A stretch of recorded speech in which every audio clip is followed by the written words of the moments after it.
H has the Apple of Eden, so I assume the war will begin as soon as he can take over. We'll let him have his fun.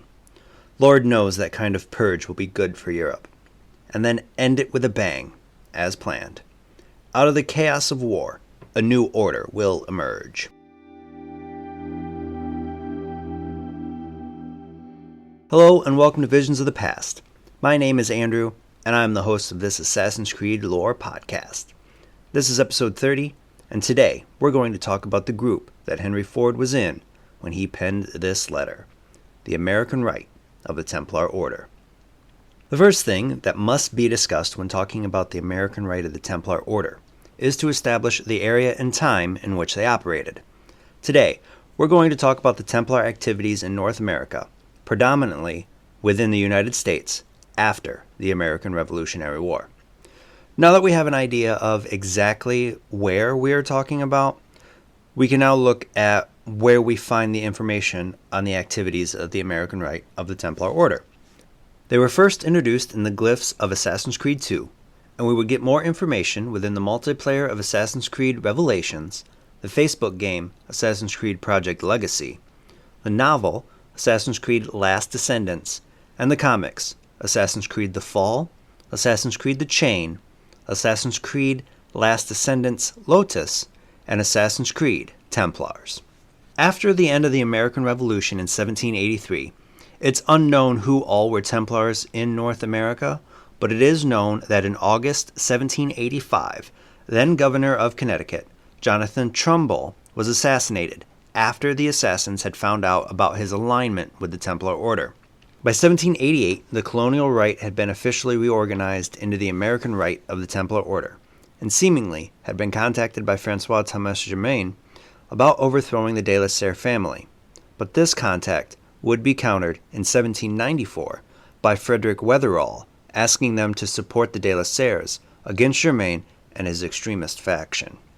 The Americans would send no support, only sympathies, as the Parisian Rite was running smoothly in their eyes. And sometime before 1805, the inner sanctum of the Templar Order presumed that the Black Cross, Travis Euler, died during his investigation of the Koh-i-Noor and would pass the title of Black Cross to the American Templar Solomon Bolden. In 1805, Bolden would pose as a slaver and would travel to Libya, finding that Euler was in fact imprisoned in Tripoli, and would meet with Jan van der Graaf, who was searching for the Koh-i-Noor for Napoleon. While trying to free Euler, Bolden would be stabbed in the back and would have van der Graaf take his place as the Black Cross, and by 1808, van der Graaf had traveled to America with the Koh-i-Noor and told Bolden's wife of his fate. This time would also see the Templars of New York struggle to maintain control of the city, but one Templar, Crudgel Cormac, would rise as an assassin hunter after being trained by his grandfather Shay. In the early 1860s, the American Templar Order was under the control of Grand Master William M. Tweed. Tweed was the boss of Tammany Hall, through which he would control the Democratic Party, and through them he would directly influence the Confederate States of America, with the goal of reclaiming power by creating chaos in the American political climate at the time. Tweed would orchestrate the New York City draft riots by having Templars in place to control the police and army, and then would have Crudgel Cormac in place to influence the New York gangs to instigate the chaos and mayhem. Tweed knew that the riot would eventually turn against the black citizens of New York, and even though he was opposed to racial segregation, he deemed it a necessary evil to reach the Templars' goals. He would also have Charles W. Sanford hinder the efforts to stop the rioters by holding back the state militia under his command. Crudgel, on the other hand, would decide to save children of a black orphanage after it was set ablaze by rioters. When Tweed found out that the Assassin Brotherhood was intending to locate a Dagger of Eden, he would send Crudgel to intercept them and acquire the artifact. Crudgel would fail, being stopped by the assassin Varius and Tweed's maid Eliza. The dagger would end up in the hands of Ulysses S. Grant, who would use it to turn the tide of the American Civil War in favor of the Union. After the fall of the Confederacy in April 1865, the Templars would order John Wilkes Booth to kill the American President Abraham Lincoln. He would be successful, but would also see himself assassinated less than 2 weeks after he assassinated Lincoln.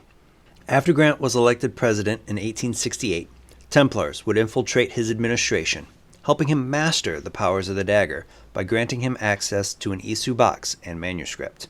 In 1871, Tweed would be arrested, though he would be out on bail. By 1872, the American Templar Alice was tasked to recover the issue box and manuscript that was stolen from President Grant. She would eventually recover the box in New York City, but failed to eliminate the man who took it. She would then follow word of a few manuscript pages being held in the British Museum. She would get her hands on these pages, but on her way back to the States, she was confronted by Pinkerton agent Tommy Grayling. Not wanting the pages to fall into the hands of the assassins, she would throw them into the sea.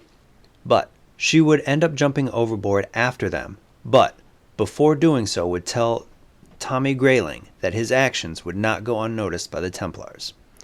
In the early 20th century, the Templars would use capitalism as a means to keep the working population in line and under tight control. Templars Henry Ford and Ransom Olds created the assembly line, and John Maynard Keyes would form several new theories and economic forms based on capitalism. During this time, Harvey Firestone and Thomas Edison would also be key members of the American Rite of the Templar Order. At this time, the Templars' main goals would be to spread capitalism throughout the world and cause the collapse of the democracy. That way, they could create the ideal situation to introduce their new world order. It would also be around this time that Nikola Tesla, a former employee of Edison's, would be in the possession of an apple of Eden, which he intended to use to create a free information network across the world. The Templars would see this as a serious impediment to their goals, which would lead Edison to demonstrate Tesla's alternating current of electricity in a series of experiments that would include the electrocution of a circus elephant. This video would be released as proof of Tesla's power being dangerous, causing disapproval within the public. J.P. Morgan, another American Templar, would cut funding for Tesla's Wardenclyffe Tower after seeing this video as well. This would lead to Tesla's credibility to falter, allowing Edison to rise back into prominence. In November of 1910, a secret meeting on Jekyll Island that would see Templars Frank Vanderlip, Paul Warburg, Charles Norton, Benjamin Strong Jr., Henry Pomeroy Davison, and Nelson Aldrich create what they called the Plan as a way to control the capitalist market. The first part of the plan, the American Federal Reserve, would be established in December 1913. On February 5, 1918, Ford announced that his company would pay his workers $5 a day. However, this raise turned out to be a pay cut, and he had used the apple of Eden that the Templars had stolen from Tesla to convince his workers of the raise. Sometime after World War I, Albert Bolden joined the Templars and would become the Black Cross of his era, while he posed as the leading trumpeter in the jazz group Albie Bolden and the Harlem Hot Steppers. In 1933, Ford had shipped the apple of Eden to Adolf Hitler, who would use it to rise as leader of Nazi Germany and lay the groundwork for World War II. During the war, the Templars would use then-President Franklin D. Roosevelt as a secret puppet. In 1937, the Templars would establish Abstergo Industries as a front for their activities. The company would allow the Templars to accumulate wealth and accelerate scientific process while staying largely anonymous. By 1943, the Templars had lost control of the political puppets, including President Roosevelt. This would lead the Inner Sanctum to have an atomic weapon developed to give victory to the Americans. John von Neumann, a Templar physicist, would propose a more peaceful solution that he had called the Rainbow Project. He believed that using his theories on Die Glocke, that he could use the machine to alter the course of history by killing Hitler before his rise to power. This would lead to a temporary alliance with assassin Boris Pass, where von Neumann would work with both Pass and Tesla on the USS Eldridge. This would eventually be a failure, and von Neumann would be moved to the Manhattan Project.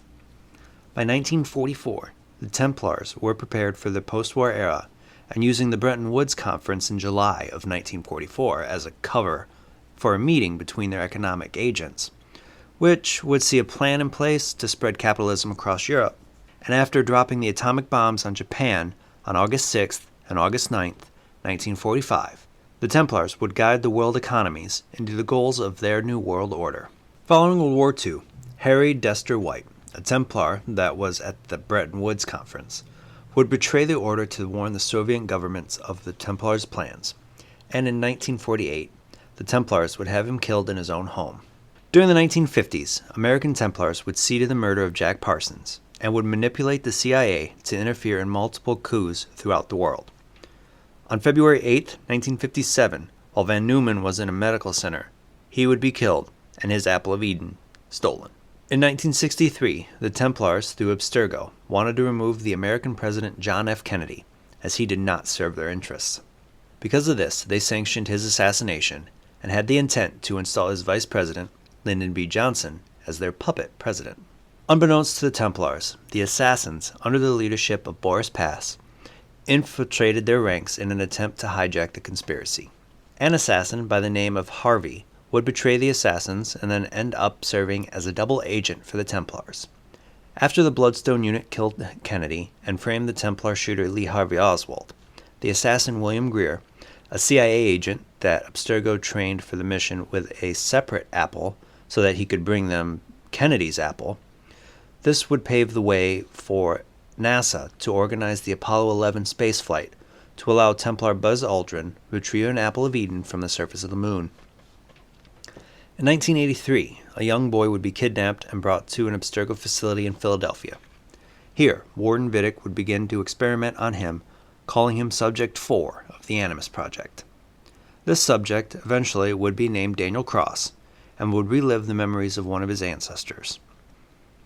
Vidic would use a replicated piece of Eden to embed Cross with an impulse to assassinate the assassin mentor, if the opportunity had ever presented itself. In the late 1990s, both the Templars and the assassins would engage in a political war for the presidency of the United States, a war that the Templars would win, placing George W. Bush in office as their puppet. On November 6, 2000, Cross would be able to fulfill his impulse to kill the assassin mentor, and then, on November 21st, would make his way back to the Abstergo Research Facility in Philadelphia. After his session in the Animus, he would be administered SK-345 and subconsciously reveal locations and secrets of assassin hideouts that he had been at for the last 2 years, allowing the Templars to initiate the Great Purge that almost ended the Assassin Brotherhood. With the fall of the Assassins, the Templars would be able to steer the next presidential election to their favor. When the Supreme Court heard the case Bush vs. Gore, Templar ally Justice Antonin Scalia would convince Justice Sandra Day O'Connor to swing the vote towards Bush. As the Templars continued eliminating assassins, they would manipulate the Bush administration in 2003 to start the Iraq War, to give way for Vice President Dick Cheney's military contractors to accept jobs and escalate the war. This would let Templar influence spread, and when O'Connor decided to resign from the Supreme Court in 2005, Scalia would make sure that President Bush would be given the name of Templar John Roberts as her replacement. But with the death of Chief Justice William Rehnquist less than 2 months later, Bush would push Roberts into that position, and in 2010, the Roberts-led court would rule against limitations on corporate contributes to political campaigns. This decision would give Abstergo the ability to elect their chosen candidates into specific government positions. Sometime before October 2011, in an underground Abstergo facility beneath Denver International Airport, Daniel Cross would lead an experiment that involved the Abstergo satellite. However, he would fall under the influence of the project's Apple of Eden and would kill everyone, including destroying the Apple of Eden. In 2012, Cross would still be a high-ranking member of the Templar Order, tracking assassin Desmond Miles to an office building in Manhattan while he was trying to steal an ESU battery. Desmond would be able to disarm him and escape with the battery. In 2014, an unnamed Grand Master was operating in the United States, as it was that year that Alan Ricken told Elevio Grammatica that if he wanted to proceed with his plan to excavate the observatory in Long Island Bay in Jamaica, he would have to contact him, along with the Grand Masters of Cuba and Mexico, to get a read on the area's status. In October 2016, Ricken's daughter, Sophia, staged the execution of Colin Lynch, so he could be brought to the Abstergo Foundation in Madrid, Spain. Looking at the history of the American Rite of the Templar Order, it seems to me that at every chance the Templars on the North American continent tried to use wars to build their new world order. Hatham tried with the Revolutionary War and the Colonial Templars. William Tweed would try with the Civil War, but it would be Ford and the Templars of the early 20th century that would finally figure out how to bring it about by using war to drive people to accepting a capitalist society. It was one of the few times where the Templars are shown playing at what someone would call a long game instead of a short one. They bided their time and slowly built resources and lightly nudged politics along, instead of doing things drastically, like starting wars or placing themselves directly into positions of government. The choices of who were actually Templars made a lot of sense to me too, choosing people that historically were either confirmed or seemed corrupt, or they had some shady ideals and were really ruthless people. While I would like to see the Rite expanded on up to the 20th century, it isn't something that I would be greatly sad not to get. What we have is great, and it gives a line to how the world got to where it is now. And there is one thing that is very interesting if we went back to the beginning of what is considered the American Rite of the Templar Order. We never really know where Shay Cormac fits into the hierarchy. All we really know is that he trained his grandson Crudgel and Crudgel's father. In theory, he was the highest ranking Templar of the Colonial Rite when they fell, and could either be Master of the American Rite or Grand Master, depending on how he saw himself. We just don't know what he did after assassinating Charles Dorian in 1776. But that's not really part of the story that I need filled. Thank you for joining me today. Be sure to tune in every Tuesday for new episodes. If you love Visions of the Past podcast, I'd love for you to subscribe, rate, and give a review on iTunes. If you have any questions about Assassin's Creed or topics that you would like me to cover, please feel free to hit me up on Twitter and Instagram at visions_AC. You can find those links in the episode's show notes. Until next time, my assassin friends, make sure to follow the creed, and to those Templars listening, may the Father of Understanding guide you.